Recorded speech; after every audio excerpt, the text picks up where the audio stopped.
I absolutely love backpacking and hiking.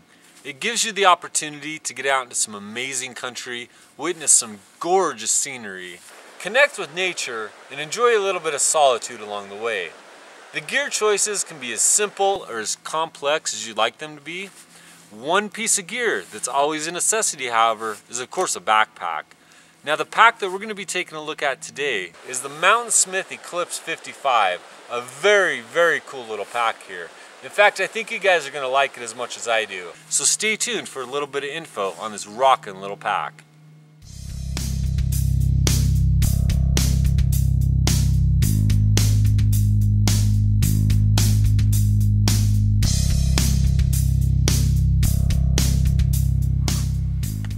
Hi there guys, John here of course. Now I don't know if you can see this scene behind me or not, but I'm sitting on the top of a mountain right now and I have this fog bank that has rolled in from the valley floor, completely enveloping the scene. Absolutely gorgeous to be here in person. I wish you guys could see this for yourselves. So anyhow, on with the review here. Now I don't know if you guys are familiar with what I do here on YouTube, but I tend to place a high focus on getting out into the outdoors and into scenes like this. It's just absolutely amazing experiences and makes for great memories. Now, I don't place a high focus on the latest and greatest in gear and equipment, but I do realize that pursuing activities like this, especially in conditions such as we're in today, you do need the right gear for the job, and that's why we're going to be talking about this backpack today. So I guess we'll just get on with it here. First of all, I picked up the pack from the good guys over at Sierra Trading Post. Of course, they're synonymous with offering quality gear at value-driven prices, and this pack we're looking at is absolutely no exception to the rule. It is a Mountainsmith pack, which is, once again, synonymous with quality. In fact, the pack we're looking at today, the exact pack, actually was featured by Backpacker Magazine back in 2008, I believe, in their gear guide as the best all-around pack. So that says a lot right there. A little bit of street cred right there from Backpacker Magazine. Now just a few basics before we really start delving into this pack. It is an internal frame pack that's running at about 3,700 cubic inches. So it does make for a great all-around pack. Whether that is for a gear-laden day hike, an extended multi-day hike into the backcountry, or even a technical pack, this pack can pretty much do it all. So, what do I like most about this pack? I guess that's a good place to start, right? Well, without a doubt, it would have to be the comfort factor. This pack is probably the most comfortable pack of its size that I've ever worn, bar none. I've actually had the chance to prove that for myself by having the opportunity to have this pack out on several trips now. One of which was a backpacking trip video that I recently uploaded to YouTube that you guys may have seen, in which we went on a multi-day hike in somewhat harsh conditions. Great trip, pack performed exceedingly well. So why is this pack so comfortable? Well, there's many reasons, and it starts with the overall design. But let's get a little bit more specific here. I'll actually flip this pack around to show you guys. Now, we're going to be talking suspension system here. And as we get into that, we're going to be talking about the back panel first of all. The back panel is actually a full molded back panel that features an excellent lumbar support to provide a lot of comfort and support to the small of your back. Just very well designed there. It's got cross ventilation channels that allow adequate ventilation to keep you nice and cool, to lessen the sweat factor in hotter weather. Just overall a great back panel. The panel itself was probably the biggest surprise to this pack. It actually conforms to your back perfectly. I mean, it was well thought out, well designed, and a huge surprise. The other thing that makes it so comfortable is that it's adjustable. It's adjustable to your torso, your body style, so you can get the maximum fit comfort level for you. Moving on down to the base of the suspension system on this pack, we're obviously going to be talking about the belt, which is very generous for a pack of this size. It's very well padded and very well ventilated, made out of really good quality foam that actually conforms to your hip well and transfers the load onto your hip where it's supposed to be rather than your back and your shoulders, adding to that comfort level that I talked about. Now, the hip belt itself is also pivoting, which means, of course, when you're packing a load, especially a full load over uneven, rough terrain, the hip belt is going to take the movement without the pack shifting on your back. So the pack's not going to be swaying back and forth, causing you to use your back muscles nearly as much, because the hip belt's going to be absorbing all that for you. Call it a shock absorber, I guess. Moving on up here, we're going to go into the shoulder straps, which once again are very well designed for this pack. Generous, yet not overly generous. They're just perfect. The perfect amount of padding, the perfect amount of width to be able to take a load and still retain a very nice level of comfort. They are, of course, adjustable in the same way as many other packs. There is a sternum strap, which is elasticized and fully adjustable. You have a very nice range of adjustment on that. It does feature load lifters, which are actually very, very well placed. Now, that adds to the comfort level that I spoke of. All of the abilities, the more abilities, I guess I should say, that you have to fine-tune your pack, just add to the overall comfort level. And the placement of these load lifters just really show the quality when you step up to a product like Mountainsmith. So let's get into a little bit more on this pack here. And I guess we can go with storage, which is another one of my, I guess, pros on this pack, okay? It's not overly loaded with hidden pockets, secret pockets, places you have to dig in, find stuff, forgot where you put your map, all that. What it has necessary, you know. And one of those things is, of course, the lid. Here we've got a very nice pocket on the top to store your rain gear, maps. I typically carry my rain gear, my headlamp, things like that I need quick access to. Maybe a first aid kit, things like that. But it does offer very generous storage up there.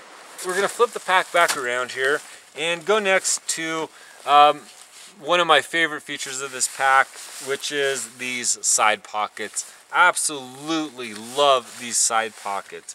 They are extremely generous here, which is not the case on many of the packs out there on the market. Just as an example, in this one I've got a 32-ounce water bottle, as well as fuel for my stove system here, and plenty of room to spare.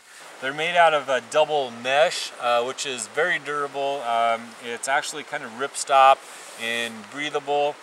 It is reinforced on the bottom as well as kind of tapered up the sides, and once again, very, very generous here. Just for a quick reference here, I do on the other side, and this is something I wanted to mention to you guys, this pack is hydration compatible. So if you didn't want to go with water bottles and utilize the hydration system with this pack, you can use these pockets for other gear.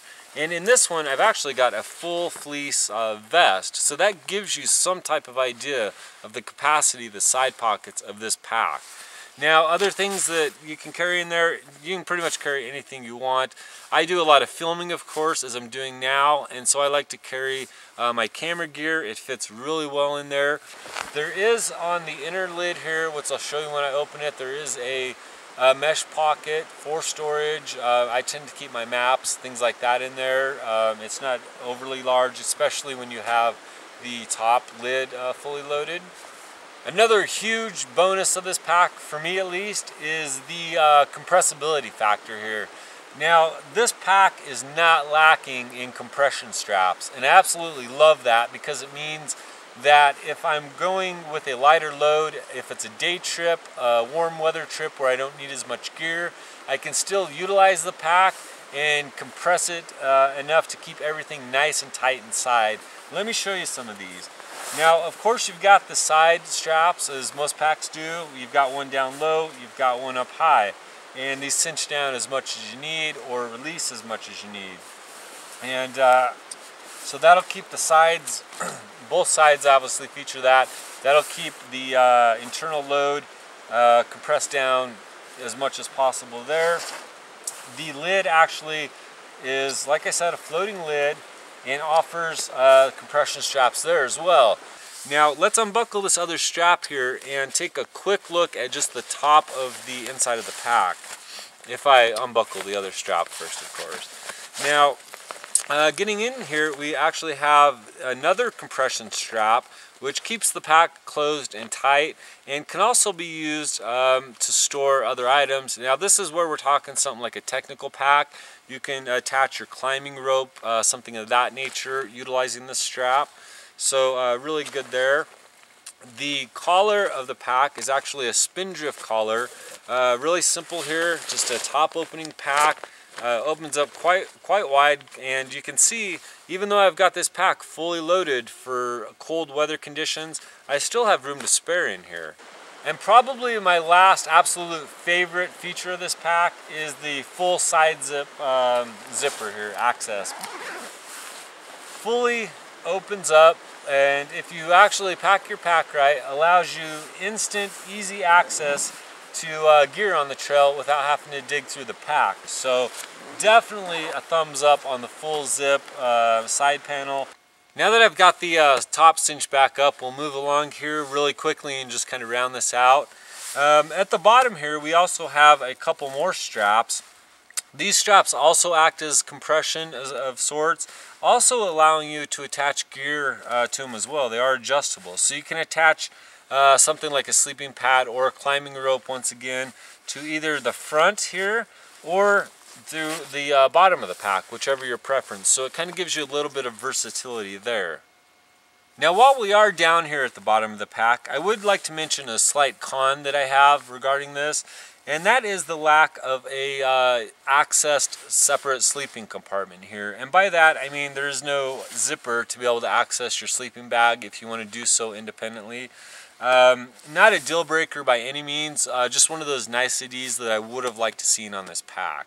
Well, that pretty much covers it, guys. There are some things I didn't touch on, just some really simple things such as the ice axe loops, the attachment points here, so you can obviously carry your trekking poles, other gear, things like that. It's just quick attachments. The Velcroed wraps on the pull straps, the cinches, just minor details like that. They're the things that do make the difference, however. But that is pretty much the gist of the pack. Well, there you go, guys. Just an in-the-field look, as well as a personal opinion on the Mountainsmith Eclipse 55, a great little backpack. Now, before we wrap up here, I do want to thank the guys over at Sierra Trading Post for sending over this pack for me to test out. I actually really was surprised by this pack, loved it, and am going to find much use and enjoyment out of it for years to come here.